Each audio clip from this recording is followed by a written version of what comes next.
Welcome to our channel. Today we how to upgrade your customer feedback collection with Typeform step by step clearly.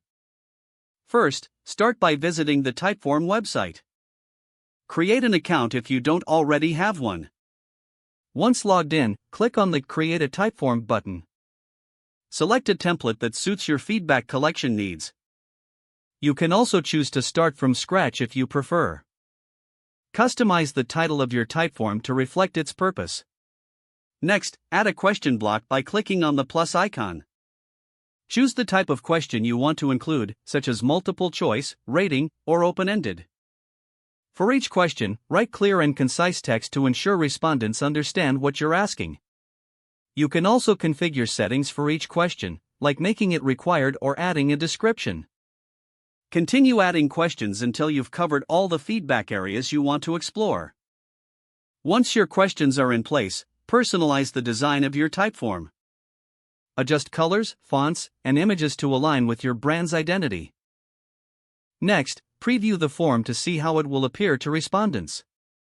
Make any necessary adjustments based on what you observe. After finalizing the design, click on the Share button to obtain your Typeform link.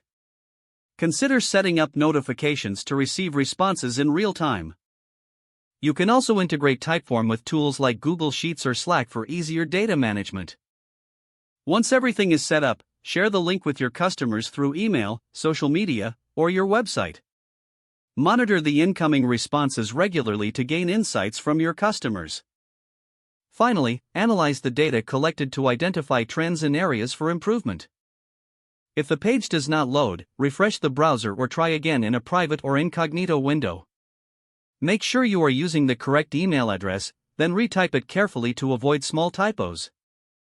If your password is not accepted, use the reset option and create a new strong password you can remember. Check your spam folder for verification or security emails, then complete any requested confirmation steps.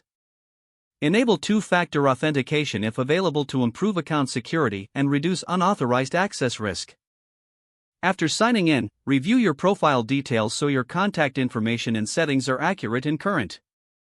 If you see an error message, note it down and try again after restarting your device and internet connection.